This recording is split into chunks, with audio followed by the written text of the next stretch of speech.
owners of DNA Productions in Dallas, Texas. And I came here to find out how they made the ant bully. Come on, it's just over there. Hi. You've got long hair. Okay, listen, my friends and I are trying to get to the bottom of how the ant bully was made. Can you help us? Well, I'll certainly try. Wonderful. Please tell me who you are, what you are, and what you do here.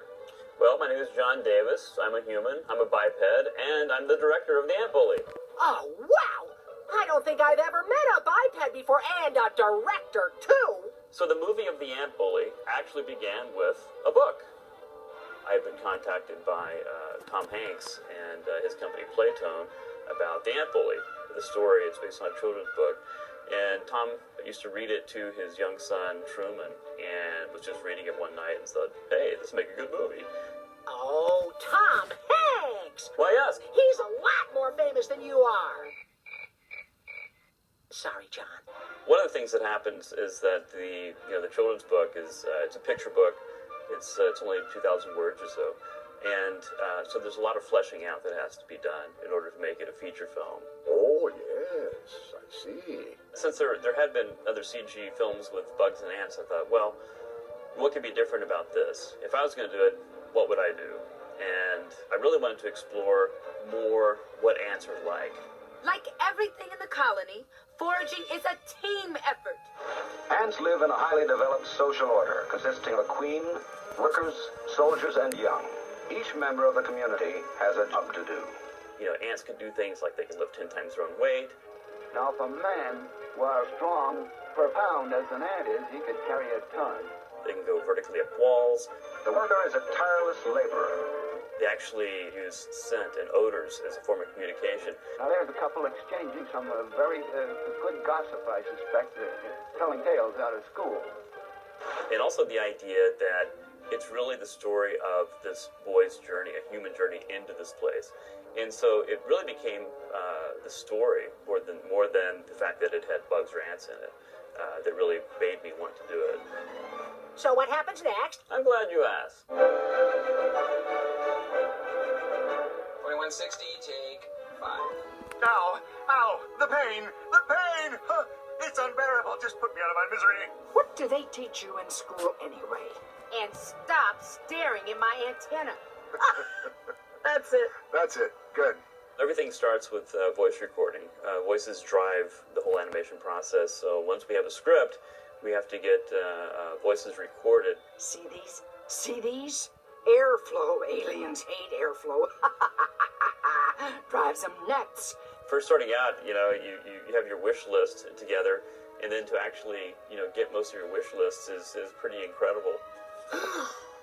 That's a relief. It's kind of a who's cast, actually. Yeah, it's pretty amazing. I think Julia was the first one that signed on. Hi! You guys got Julia Roberts? Well, yes. She is so pretty. Do you think she'd go on a date with a beetle? You might be a little short. I was really excited to get Nick Cage cast. He's always been one of my favorite actors. Really? And he has such a sense of fun with an angsty character, an angsty role. Thank you. And I knew that Zoc needed that. Lily Tomlin came on as the voice of Mamo, which is, Mamo is actually the name of my grandmother. They try to cut the power in the middle of the night. Beep, beep, beep, beep, beep, beep. These babies will wake me up. So I was trying to cast somebody to play, essentially, my grandmother, in terms of her wackiness. My grandmother's a little wacky. Stan Beals is the name. Paul Giamatti was, I thought, perfect as the Exterminator. He had such a great time in that role. Oh, brother, those were good times. Good times! Meryl Streep is the Queen. Rokai, the ant.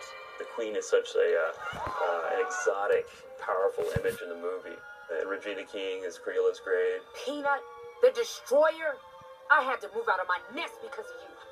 Did I call on you? Who invited Captain Party Pooper? Bruce Campbell is such an animated character, and he's the best screamer I've ever seen. Best male screamer I've ever seen, and really funny. I'll never forget the day I had amnesia. It was an overcast day. Zach plays Lucas. Earth to Ant Lady. You were right in the middle of sounding like my mom. Good, really good, Zach. Great stuff. And his parents, Sherry O'Terry plays Lucas's mom. Maybe we shouldn't go on vacation. And Larry Miller plays Fred, Lucas's dad. And for some reason, in most of my films, the dads are always the goofballs. You're going to Puerto Vallarta. That's my dad. I mean, that's all I saw. Well, those were different times. Sorry, Dad. But John, I think some of the ants you cast in the movie, they weren't very convincing. I'm sure I could do a better job. yeah, it's interesting because they're not on set. They're in a little booth behind a mic, you know. So it's a little unusual for them. The pain, I'm completely out of sync. Okay. Oh, man. I thought somebody else was going to be saying that. Well, people could see this. This is really... Oh, that is so great. So what happens next? Well, let's find out. Is there ice cream? Well, There's ice cream, isn't there? certainly. Oh, yeah, baby! Let me out! Let me out! I don't want to be a toadstool! A toadstool? That's great! You like that? That's very funny. Well, there's plenty more where that came from, pal. I like that. Hi! What's your name?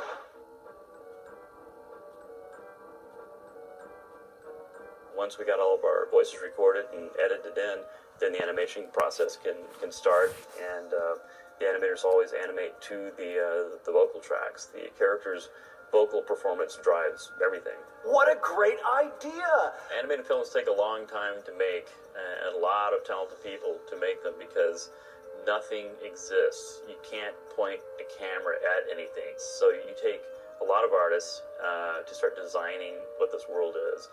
Every blade of grass has to be designed and approved and painted and textured, and you just extrapolate from there. Once we have voices recorded and we start storyboarding, and you start dissecting your script down into scenes, and you start giving different scenes to different storyboard artists, then it becomes a back and forth process of visualizing how you're going to play the scene. Wait! I think I'm totally baffled! I don't blame you. I know just the person to explain that. Hi, we're going to take you through the storyboard process here at DNA. What we have here is a sequence that we take from the script, and we're going to turn it into pictures from words. Here we go. Start well in the kitchen here. Creela's busy looking at a phone. Lucas is jumping across the phone. Beep, beep, beep, beep, beep. Background, Fugax runs past, pushing a jelly bean. What is he doing? Jumping, you know. Hippity hop, uppity down. It's a scout thing, you wouldn't know. Oh, boom! The ants there. They hit. They run away. Ah, Lucas! You're just, okay, Mamo, let's go find your other teeth. Oh, Lucas.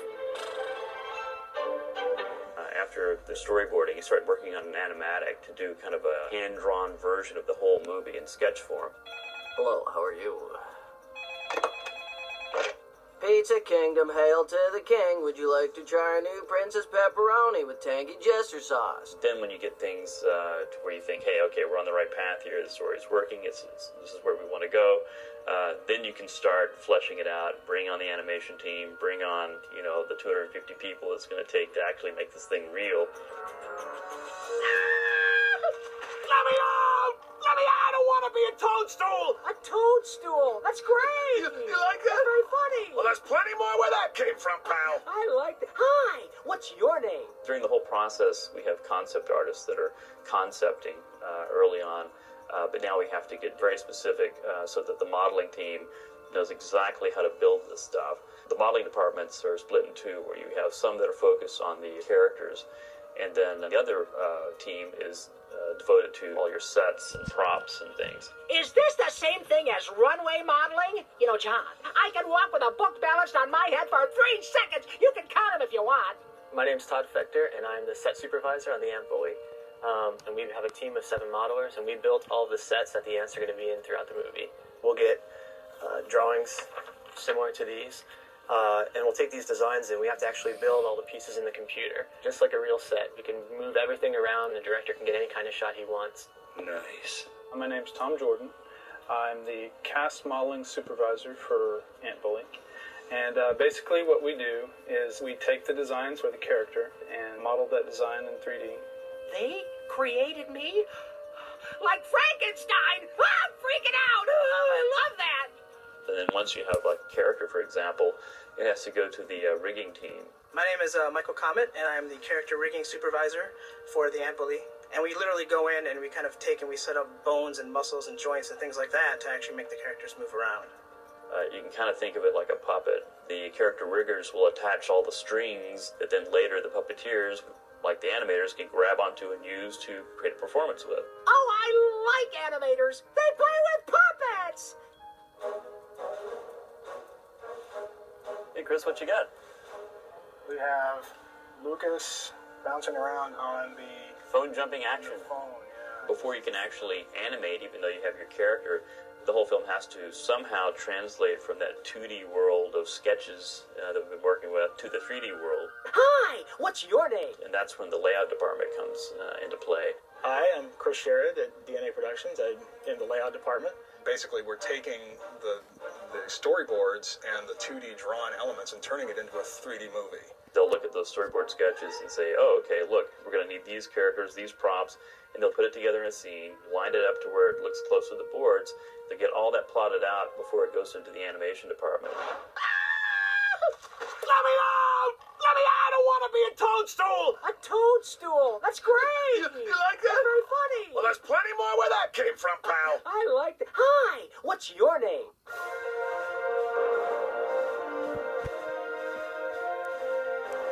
Let's see, we're getting closer to the animation area, and yes, we are now in the animation area.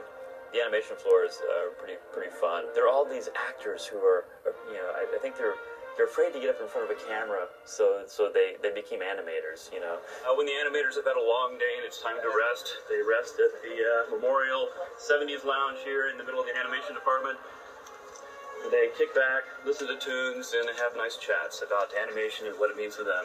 And they've got their acting room, and they've got their puppet shows, and they've got all their pods decked out. Here's the Camp Huhala. Camp Huhala, as you can actually see, is the second place winner in the pod contest here. There's one that's set up like a pirate area with cannons and stone walls. But hey, you know what? Whatever makes them happy, you know. Because they work hard, they're here all the time, and whatever sort of, helps their muse and helps them, connect with the character. John, you're not using Beetle labor, are you? Well, that gets a bit complicated. Well. My name is Sarah Matzinga, and I'm an animator on Ant Bully. We basically take the dialogue from the actor, and we bring the characters to life. So we make them move and interact with each other. Hi, what's your name? The last stage is when everything finally gets into the lighting department. Ha! At last! The final ingredient. Let me out! Let me out! I don't want to be a toadstool! A toadstool? That's great! You like that? That's very funny! Well, there's plenty more where that came from, pal. I like that. Hi, what's your name? My name's Ian McGibbon. I'm the lighting director. And what lighting does is it takes all of the work from the rest of production, ties it together, and through the use of light, through the use of color, we create the final image. When a shot comes to us, it comes to us looking pretty much like this, whereas this looks like a flatly lit, almost daytime looking shot. And you can see the significant difference that lighting makes on this shot. And then suddenly, whammo, there it is. That's the final product. And it's very exciting to see it come together. I couldn't help noticing that you have a lot of people working here. And it looks to me like your employment practices discriminate against beetles. Do I need to make a phone call, John? You're not a dung beetle, are you? That's looking awesome. Very cool. Looks good. Oh, thank you. Keep it going. Oh, thank you. One of my jobs as director is to constantly go through daily sessions with all the departments and approve all the latest material to come out of the department that day. So typically, every morning there's animation dailies, and I'll sit and watch them with the animators that were working on that sequence, and we'll review the shots, and I'll give comment upon if it's the correct performance, how I want to change the performance, what it is I'm trying to get out of the character. So after animation dailies, I've got layout dailies where I'll go in, I'll review the layout for scenes, go into texture approvals, just a myriad of steps. It's a fun collaborative process, and I like to take advantage of the fact that I've got 250 brains out there. So, you know, there are times when even if I'm writing, I'll go, you know, what's a word for this, or what's a I'm gonna get on send an email to 250 people, you know, because hey, they're right there. That's your brain trust, and it's fun. It's fun to be collaborative, you know, like that. Yay! That was great! Isn't that wonderful? Yay! And that's pretty much the story of how we created the Ant Bully. Well, I can't thank you enough, John. That was very interesting. I don't really understand any of it. Don't be so hard on yourself. You'd be surprised at what you can do if you just put your mind to it and use a little imagination. Oh, thank you, Mr. Davis. Thank you, Mr. Beetle. No. Thank you, Mr. Davis. Oh, no, thank you, Mr. Beetle. John, what are you doing now? Can I come with you?